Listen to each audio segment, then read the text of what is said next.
De retour dans le MX Sport en compagnie du PL3 Badminton avec notamment Benoît Gaillard, le président du PLT. Bonsoir Benoît. Bonsoir. À vos côtés, Johan Vidar, le capitaine de l'équipe de National 3. Bonsoir Johan. Bonsoir. Et Jacques Le Renard, le fourre-tout du PLT. Le Voilà. fourre-tout, ça commence fort. Merci David. Juge arbitre, responsable du site internet. Je pourrais en dire pas Entraîneur mal, des ça. filles aussi. Entraîneur des Comme filles. fourre-tout, c'est pas mal. Merci David. Belle introduction. Benoît, on sort d'une grosse semaine avec le tournoi européen qui a eu lieu la semaine dernière et le match de National 3 contre Besançon. On va d'abord parler du tournoi européen qui s'est plutôt bien passé la semaine dernière. Oui, très bien passé. Une très belle édition avec 300 joueurs quasiment et un plateau élite très très fourni. On n'a jamais vu ça sur le tournoi avec quasiment 18 joueurs en simple homme. Ouais. Et un niveau assez homogène. Donc on est très content de cette édition. Très content de la qualité proposée parce qu'il y a souvent les joueurs aussi qui proposent du spectacle. Est-ce que le spectacle était au rendez-vous ? Oui, vu que le niveau était homogène, il n'y avait pas le vainqueur et la finale jouée d'avance. Ouais. Donc on l'a vu au niveau des résultats, c'est le numéro 3 du tournoi qui a gagné. Et donc les numéros 1 et 2 ont été éliminés en demi-finale. En demi-finale ou en quart de finale, ouais. On va remettre un petit peu le couteau dans la plaie, mais là on voit les images du tournoi, ça a eu lieu à la halle de l'UTT et non pas au gymnase Fernand-Gann. C'est la seule déception du week-end, quoi, que la ville de Saint-Julien n'ait pas voulu vous donner la salle Fernand-Gann. Oui, déjà il faut remercier quand même l'UTT de nous avoir prêté leur salle. Ouais. Mais C'est quand même pas si mal que ça, oui. hormis quelques problèmes d'éclairage, mais ça c'est toutes les salles en général, j'imagine. Oui, et puis l'absence de tribune. Mais c'est vrai qu'on aurait préféré être au gymnase de Saint-Julien, qu'on connaît très bien. On organise le tournoi depuis des années là-bas. Ouais. Et on a de très bonnes conditions pour accueillir les joueurs de ce niveau-là. Ouais, le gymnase Fernand-Gann, il accueillait aussi le tournoi d'hiver. Est-ce que ça remet en cause aussi le tournoi d'hiver ? Le tournoi d'hiver ne se déroulait que sur une seule salle, le COSEC 3. Ouais. Donc il ne remet pas en cause ce tournoi-là. Aucunement. Donc on repartira pour l'an prochain, le tournoi européen, mais au COSEC 3 et à la LUTT à la même date. On verra Enfin, ce qui se passera l'année prochaine. On essaiera de récupérer la salle et voir ce qu'on nous propose. Ce week-end, le PL3 a battu Besançon 8-0 et donc du coup récupérer un point de bonus. C'est important parce qu'on sait très bien que vous luttez dans le haut du classement pour accéder au barrage, Johan. Ça a été facile, mais ça ne sera pas tout le temps facile pour le reste de la saison. Oui, c'était facile, mais c'était quand même un piège. Nous l'avons réussi avec brio, donc c'est bien pour l'équipe. En plus, on sort d'une défaite contre Bar-sur-Aube qui nous a fait quand même un petit peu mal. Donc nous remettre sur le droit chemin, c'est une bonne chose. Ouais, vous remettre dans le droit chemin parce qu'il y a eu cette défaite à Bar-sur-Aube au tout début du mois de janvier. Elle a fait mal parce qu'elle était un petit peu inattendue.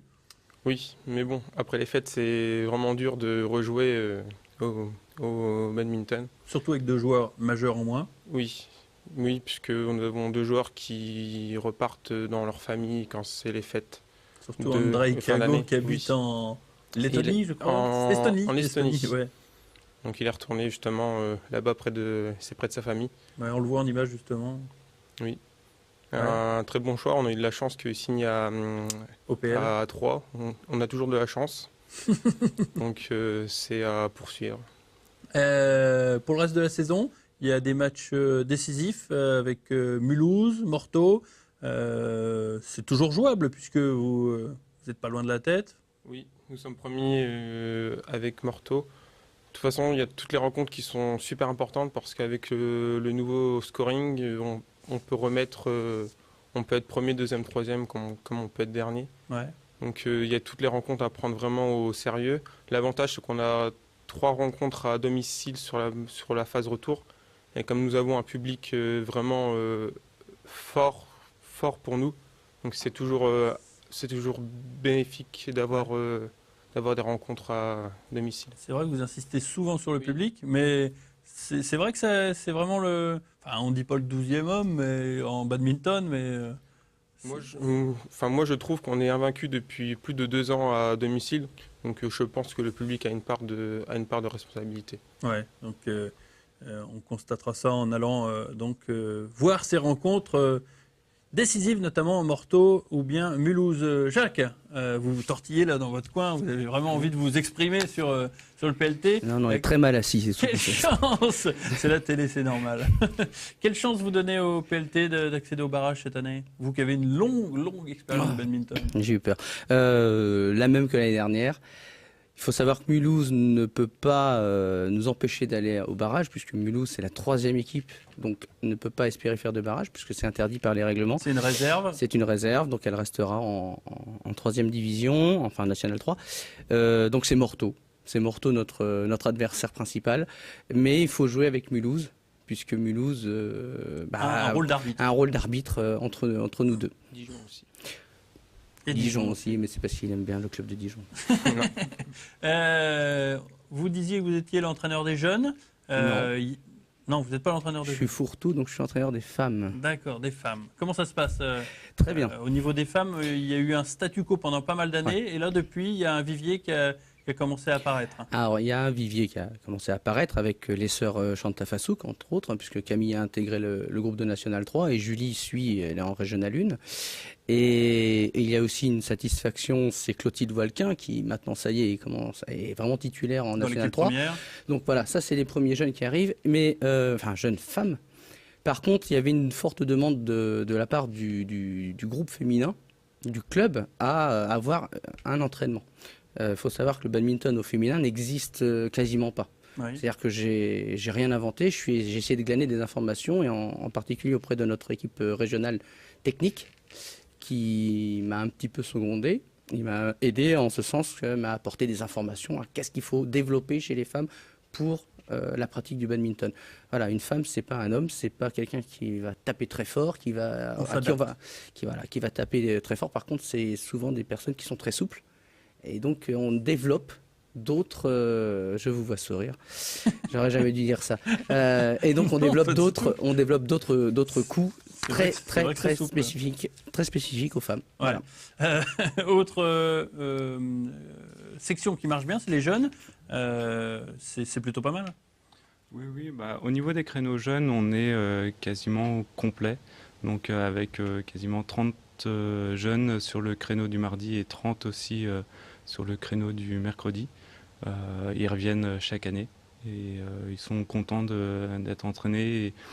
Et même si les entraîneurs changent, quand ils revoient leur ancien entraîneur, ils sont contents. Et les nouveaux aussi, ils adhèrent bien. On en a déjà parlé, on l'a déjà évoqué dans cette émission, mais il y a toujours des problèmes de créneaux à cause d'un trop gros nombre de personnes présentes. C'est surtout au début de saison. Ouais. Après, au niveau de cette partie de saison, les gens ont pris l'habitude de venir à des créneaux, certains créneaux, et ça se répartit beaucoup mieux sur la semaine. Ouais. Il y a des indiscrétions qui disent que le poste de président est à pourvoir. Est-ce que c'est une réalité? Oui, c'est une réalité. Ouais, vous quittez votre poste? Oui.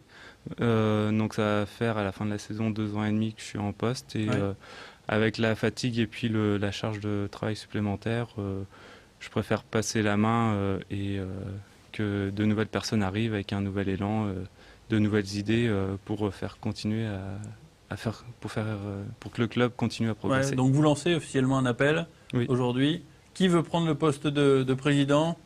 Arrêtez de regarder par terre, Jacques. Non, c'est pas quelque chose qui vous intéresse? Je l'ai fait longtemps. Ouais. Non, tout ce que je peux dire, c'est que la personne qui prendra ce poste n'a pas de stress particulier à avoir. Ouais. Il faut simplement penser que c'est quand même du temps à consacrer, et c'est bien sûr au détriment de sa vie, voire familiale, je l'ai vécu, ou voire, comment dirais-je, de loisirs. Ouais. Les prochains rendez-vous pour le PL3 Badminton, c'est quand? C'est où? C'est quelle heure? Prochaine National 3, c'est à Mulhouse, le 21 février. Et je crois que c'est mi-mars, on reçoit Morteau, donc un choc très important. Ça sera au COSEC 3. Ça sera au COSEC 3 à 16h. Un gros public pour encourager cette équipe. Oui. On compte sur vous en tout cas. Pas d'autres dates, il y a suffisamment de tournois organisés. On va se reposer. Ok. Merci en tout cas d'être venu sur ce plateau pour parler de l'actualité du badminton. On continuera donc à parler du PLT, des pelons. On vous souhaite bonne chance en tout cas pour la fin de saison. Merci beaucoup. Et à lundi prochain dans un autre Mag Sport. À très bientôt.